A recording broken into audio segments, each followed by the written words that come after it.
The first time Mia saw Ryan was through a blurry video call on her cousin's phone. He was wearing a faded hoodie, his hair slightly messy, his smile wide but shy. They didn't talk much then, just a few polite greetings, but something in the way he glanced at the camera made her curious. A month later, her cousin texted her, "Ryan wants your number."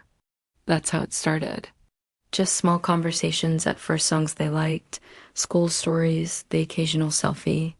Mia lived in Chicago, Ryan in Boston. They were 900 miles apart, two different states, two different high schools, but the same. 817, and with the same restless curiosity about the world. Their messages soon turned into long nightly calls. Ryan would lie on his bed, one arm tucked behind his head, telling her about his soccer practice. Mia would sit by her bedroom window, listening to him while watching the city lights flicker. Over time, they shared pieces of themselves they had never told anyone else. She told him about her fear of public speaking. He admitted he often stayed up late, worrying about whether he'd make it to college. She showed him her sketchbook. He played her songs on his guitar, even though they couldn't hold hands or see each other in person. They felt a closeness that went beyond distance. One night, after a particularly stressful day at school, Mia called Ryan. Her voice trembled as she explained how her best friend had moved away, how her grades had been slipping, how she felt she was drowning in expectations. Ryan didn't interrupt. He just listened, his tone soft when he finally said, "Mia, you're not alone. I'm here, even if it's just through a screen. You matter to me." She wiped her eyes, a small smile forming. "You matter to me too." That night, they stayed on call until both of them fell asleep, the sound of his breathing steady in her ear. As months passed, they found little ways to bridge the gap. He sent her handwritten letters, folding them with care and tucking small, pressed flowers inside. She mailed him a beanie she had knitted herself. Knowing Boston winters were harsh. They celebrated small milestones together, her art contest win, his soccer team's championship.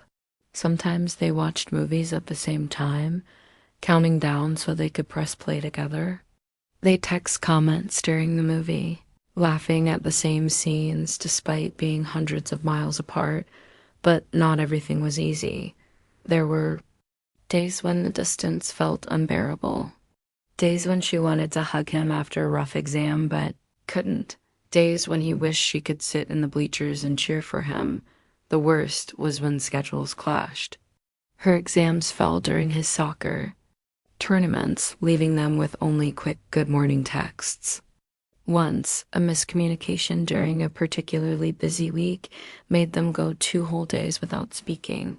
When they finally talked again, Mia confessed, "I was scared you were drifting away."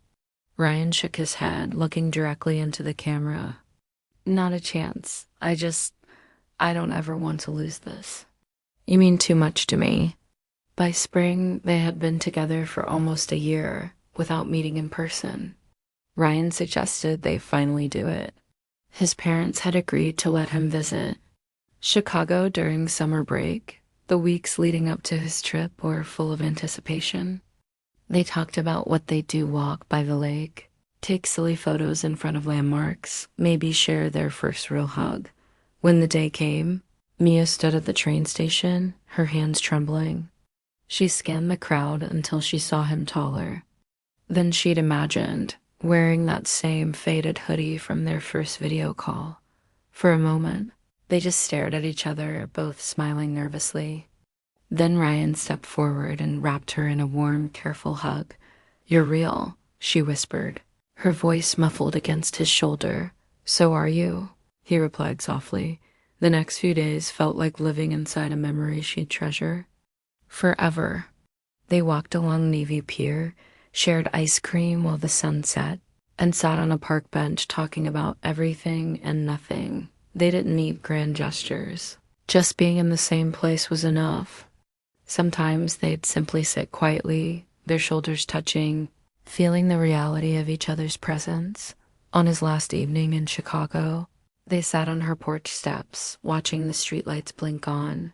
"Promise me," she said, "that no matter how far, we'll still find a way." Ryan took her hand, giving it a gentle squeeze. "I promise. Distance is just miles. You're still the closest person to me." When he left, it was harder than either of them expected. But their bond had grown stronger. They had learned that love wasn't just about proximity. It was about patience, trust, and choosing each other again and again, even when it wasn't easy to. And so, even with miles stretching between Chicago and Boston, they kept their nightly calls, their letters, their little rituals. The distance remained, but so did they two teenagers, bound not by how close they stood, but by how deeply they cared.